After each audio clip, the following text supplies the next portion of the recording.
Ever wondered which engines could make even the bravest gearheads break into a cold sweat? Today we're diving into 15 of the most notoriously dangerous engines ever produced. Engines that earned their reputation through catastrophic failures, costly repairs, and reliability records. From questionable engineering choices to bizarre design flaws, these ticking time bombs have terrorized motorists for decades. Ready to see why you should steer clear? Let's kick off with a gem from General Motors, the infamous Oldsmobile Diesel. Conceived during the late 1970s oil crisis, this engine was supposed to give American drivers a fuel-efficient alternative to their beloved V8 gassers. Instead, it served up a rude awakening. The engineers attempted to convert a gasoline block into a diesel with minimal changes, leading to weak head bolts, poor sealing, and catastrophic failures. Drivers quickly learned that running this engine meant crossing their fingers and hoping the thing didn't implode before they reached the next stoplight. If that wasn't bad enough, the Oldsmobile Diesel churned out a symphony of engine knock and heavy smoke that signaled trouble long before you popped the hood. Even a casual mechanic could tell that this engine was never meant to handle the stress of compression ignition. Sure, when it did run properly, the fuel economy was decent by the standards of the era, but that's like saying the Titanic had a nice dining hall. The Oldsmobile Diesel became a notorious black mark on GM's reputation, leaving many owners feeling swindled. Years later, automotive historians shake their heads at this clumsy rush job, acknowledging it as a textbook case of how not to build a diesel engine. Chrysler's 2.7-liter V6 seemed like a good idea at first glance. Compact, reasonably efficient, and found in popular models like the Dodge Intrepid and Chrysler Sebring. Unfortunately, this engine's true calling card was internal sludge buildup. Let's be honest, sludge is just a fancy word for oil turning into black goo, clogging passages, and starving vital components of lubrication. Eventually, the sludge would win, and the engine would die a messy, expensive death. Owners found themselves stuck with hefty repair bills and cars with no resale value. This was the engine that loved to tempt fate. Neglecting oil changes? Forget it. Even meticulous maintenance sometimes wasn't enough. Timing chain tensioners wore out prematurely, bearings gave up hope, and the constant threat of total engine failure loomed overhead. Chrysler tried to fix the issues with improved crankcase ventilation and revised oil recommendations. But by then, the damage to its reputation was done. This thing made people wonder if the engineers had simply left a bucket of tar in the oil pan just for kicks. Years later, the 2.7L stands as a cautionary tale. Flashy specs are useless if the engine can't go the distance. Before we move on to the next one in the list, I'd like to ask you a small favor. If you're enjoying this content so far, please take a second to like this video and subscribe to the channel. It doesn't take much, but it means a lot to us. Thanks you. Who doesn't admire the elegance and uniqueness of a rotary engine? Mazda's Wankel units looked marvelous on paper and sounded downright exotic. Smooth power delivery, lightweight design, and the ability to rev into the stratosphere made enthusiasts giddy. But the romance ended the moment someone mentioned the apex seals. Those tiny, fragile strips separated the combustion chambers, and when they failed, which they often did, it meant total engine meltdown. Add in dreadful fuel economy and excessive oil consumption, and you've got a recipe for a wallet-emptying fiasco. The 13B engine in the RX7 proved that what engineers gain in theoretical simplicity, they can lose in reliability. Sure, these engines were incredibly smooth and delivered a thrilling driving experience when running, right? You could push an RX7 hard, and it felt like the engine was singing to you, until it started wheezing, smoking, and devouring its own internals. Apex seal problems weren't just an occasional quirk. They were the life story of most Wankel engines. The technology's quirks made it dangerous not in a Hollywood explosion kind of way, but in a creeping, bank account draining manner. Enthusiasts still love the Wankel for its uniqueness, but anyone who's owned one can tell you it's a flirtatious partner that might just burn your garage down metaphorically, or literally if you're really unlucky. In an era when fuel economy took center stage, Cadillac tried something downright peculiar, a variable displacement V8 that could shut down cylinders on the fly. The V864 engine sounded innovative. Who wouldn't want a plush caddy with the efficiency of fewer cylinders when cruising? Problem was, the technology was way ahead of its time and woefully underdeveloped. The electronic controls responsible for deactivating cylinders were as trustworthy as a used car salesman's handshake. Drivers experienced sudden surges, stumbles, and flat-out engine confusion.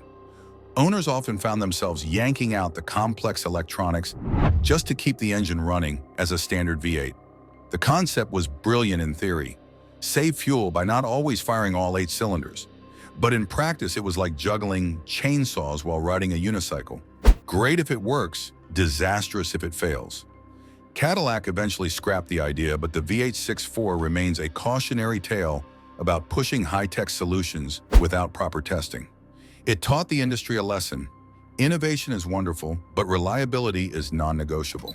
The Yugo is often the butt of automotive jokes, and its teeny 1.0 engine is a primary reason. Built in then Yugoslavia with questionable quality control, this engine turned what could have been a cheap runabout into a rolling piece of stress therapy. It didn't produce enough power to reliably merge onto highways, and when stressed, it rewarded you with mechanical tantrums. Timing belt failures were common, resulting in bent valves and an early funeral for whatever dignity the Yugo had left. This engine brought danger in the form of unpredictability. Would it start on a chilly morning, or would it sulk like a scolded puppy? Would it stall at a busy intersection, leaving you cursing in front of angry commuters? The Yugo's engine didn't just struggle, it practically begged its owner to give up. It was so fragile and under-engineered that calling it dangerous might be kind. Yet ironically, its gutless performance saved lives, since hitting high speeds was a fantasy. You can't crash hard if you never get going fast in the first place. Subaru's EJ25 Flat 4 is beloved by many enthusiasts who enjoy that distinct boxer rumble. However, its head gaskets were more notorious than a Hollywood diva known for storming out of interviews. These gaskets simply couldn't handle the thermal stresses and loved to spring leaks, allowing coolant and oil to mix in ways the factory never intended. The result was overheating, white smoke, and a hefty repair bill. Owners spent weekends replacing head gaskets or paying mechanics a small fortune. This engine wasn't necessarily dangerous in the sense of spontaneously exploding. Rather, the danger lay in its slow march toward mechanical doom. Drivers would ignore that sweet-smelling antifreeze odor at their peril. Let the issue go too long, and you'd need more than gaskets. You'd need a full engine rebuild. Subaru eventually improved its gasket design, but the EJ25's legacy lingers. Enthusiasts still adore their Subis but know the unspoken truth. Keep an eye on that temperature gauge or pay the price. Porsche's M96 and 97 flat-six engines were supposed to deliver that unmistakable Porsche magic. Instead, they introduced us to the IMS bearing failure, a catastrophic event that could turn a proud Porsche owner into a sobbing wreck. The intermediate shaft bearing was a tiny component with a gigantic capacity for destruction. When it failed, the engine's internals would collide in a spectacular and costly fashion, leaving the unsuspecting owner with a lump of scrap metal under the rear deck. These engines were advanced, light, and delivered great performance, until they didn't. The IMS bearing problem lurked like a silent killer, and preventive solutions often involved expensive aftermarket fixes. Porsche eventually addressed the issue in later designs, but the M96-M97 era scarred the brand's reputation for bulletproof engineering. The danger here was existential. Buying a used Porsche from that era meant playing Russian roulette with your retirement fund. Those who dodged the bullet could brag about a sweet handling sports car, but everyone else shuddered at the mention of 3 dreaded letters: IMS. Volkswagen's early 2.0T FSI engines promised modern turbocharged efficiency and performance. What they delivered, all too often, was heavy oil consumption and fragile timing components. The valves and intake ports would build up gunky carbon deposits, strangling power and wreaking havoc on long-term reliability. Timing chain tensioners sometimes failed without warning, leading to bent valves and ruined pistons. Picture a beautiful European engine that slowly self-destructs as it silently begs for more frequent maintenance than your grandmother's rose garden. This engine could be a dream if you coddled it. Frequent oil changes, premium fuel, top-tier synthetic lubricants, and walnut blasting the intake ports made it somewhat tolerable. But let's be real, a well-designed engine shouldn't need spa-like treatments to stay alive. The early 2.0 TFSI taught us that big promises and turbocharged thrills might hide ticking time bombs. It's dangerous because it demands constant vigilance. Slack off and you'll end up paying dearly. BMW's N63 twin-turbo V8 was the German automaker's attempt to blend performance with efficiency. On paper, it worked. twin turbos, direct injection, and impressive horsepower numbers. In reality, this engine was a hungry beast. It devoured oil at an alarming rate, suffered from timing chain stretch, and spawned a class action lawsuit. Owners complained that they were pouring oil into their engines more often than they filled up their gas tanks. The complexity of the N63 made it a minefield for mechanics. Fixing one issue often revealed another lurking behind it. Overheating turbos, failing injectors, and intake valve deposits all contributed to a reputation that made cautious buyers turn away. The danger here was twofold: the risk of mechanical failure and the risk to your wallet. It became a poster child for why sometimes simpler is better. BMW attempted to improve it with various revisions, but the original N63 stands as a cautionary reminder that too much complexity can backfire spectacularly. The Jaguar V12, beloved for its smoothness and graceful power delivery, was a masterpiece in concept, but a nightmare in execution. Complexity was off the charts: 4 carburetors, or in later versions, intricate fuel injection setups coupled with miles of cooling hoses. When the V12 ran right, it was butter smooth. Unfortunately, it rarely stayed that way. Overheating was commonplace due to cramped engine bays and inadequate cooling systems. Once it overheated, gaskets blew, and the engine could warp itself into oblivion. The danger here wasn't just mechanical, but financial. Keeping a Jaguar V12 healthy required meticulous maintenance, deep pockets, and the patience of a saint. Neglecting even minor issues could lead to catastrophic engine failure. This engine taught enthusiasts that luxury and complexity could come at a terrifying cost. Sure, it was a marvelous feat of engineering, but like a high-strung diva, it demanded constant attention and pampering, or it'd throw a fit and self-destruct. Ford's Triton 5.4L V8 powered millions of trucks and SUVs, but it carried a bizarre and dangerous quirk: spark plug ejection. The threads in the cylinder heads were so minimal that spark plugs could literally shoot out of the engine, taking coil packs with them. Imagine driving along, minding your business, and suddenly hearing a loud bang under the hood, followed by a machine gun rattle of a spark plug, turning your engine bay into a mini war zone. Fixing this issue wasn't cheap.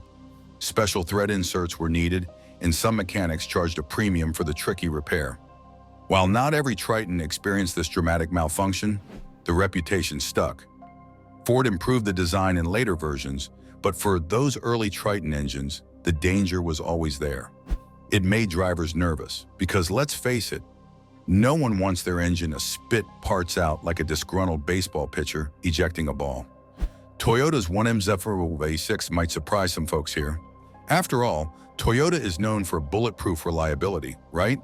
Well, this engine had a dark secret: oil sludge. The design allowed oil to bake into thick goo if owners skipped regular oil changes or used cheaper lubricants. Eventually, this sludge clogged passages, starved the engine of lubrication, and led to catastrophic failure. For a brand that built its reputation on longevity, this was a serious stumble. Why was it dangerous? Because many drivers trusted the Toyota badge so much they extended oil change intervals beyond reason. By the time they realized something was wrong, the damage was done. Toyota settled lawsuits and even extended warranties, acknowledging that maybe they'd pushed their engineering luck too far. Though improved maintenance habits and better oil specifications helped, the 1MZFE's sludge crisis remains a black mark in Toyota's history, teaching us that even giants can falter. Chevy's Vega aimed to revolutionize small cars, boasting an all-aluminum engine that sounded futuristic. Instead, the engine transformed into a smoking, oil-burning, overheating lump at the slightest provocation. Soft cylinder walls wore out quickly, resulting in horrendous oil consumption. Overheating was a routine occurrence, often warping the head and block. The Vega's engine didn't just fail, it failed spectacularly, ensuring owners would never forget the ordeal. People bought Vegas expecting modern efficiency, not an engine that aged like an overripe banana. Chevrolet tried various fixes, from improved alloys to better coolant management, but the damage was done. The Vega engine became a punchline, a rolling reminder that innovation without proper testing can backfire. In a cruel twist, if you took heroic measures to maintain it, you might eke out a few more miles. But who wants to baby an engine that might still betray you at the next stop sign? British engineering can be charming, but the Triumph Stag V8's reputation is anything but. A 3.0L overhead cam V8 sounds wonderful on paper, but the Stag's engine was plagued with cooling issues and a tendency to warp its cylinder heads at the mere mention of a hot afternoon. The alloy heads and cast iron block didn't mesh well. Overheating led to blown head gaskets, catastrophic internal damage, and hours of wrenching in the driveway. The danger lay in the engine's sheer unpredictability. One day it purred like a kitten, the next it howled in mechanical agony. Triumph loyalists tried all sorts of band-aid solutions, from upgraded radiators to electric fans, just to keep temperatures in check. Though some enthusiasts eventually sorted out the issues, the Stag V8 remains a cautionary tale, a great concept overshadowed by flawed execution. It's a lesson that without proper testing and robust design, a grand dream can quickly turn into a nightmare. The Rover K Series was a lightweight, advanced engine that helped British cars meet modern standards. Unfortunately, it suffered from chronic head gasket failure. The K Series used a sandwich-style construction that saved weight but compromised structural integrity. The result? Gaskets that blew at the slightest provocation, letting coolant flood the cylinders and turning the engine bay into an expensive science experiment. The danger? Owners could be cruising happily one moment and limping home the next. Some replaced head gaskets multiple times, praying that the latest fix would hold. Rover tried to improve design elements and later introduced stronger dowels and improved gaskets. But the stigma never faded. The K Series fiasco taught manufacturers that shaving weight and complexity from engine architecture could be a double-edged sword. If you push too far without ensuring durability, you end up with a ticking time bomb that tarnishes your brand's reputation for good. Jokes aside, these engines remind us that what's on paper might not pan out on the road. Some were plagued by sloppy engineering, others by overambitious technology, and a few suffered from sheer neglect of proper testing. Either way, they each earned their spot on this notorious list. If you've enjoyed exploring these infamous engines, consider sticking around. There's always more automotive drama to uncover. Subscribe for more deep dives, surprising truths, and sometimes cringe-worthy engineering stories. Here's hoping the next time you pop your hood, you find a solid, dependable engine and not a mechanical horror show. Thanks for watching.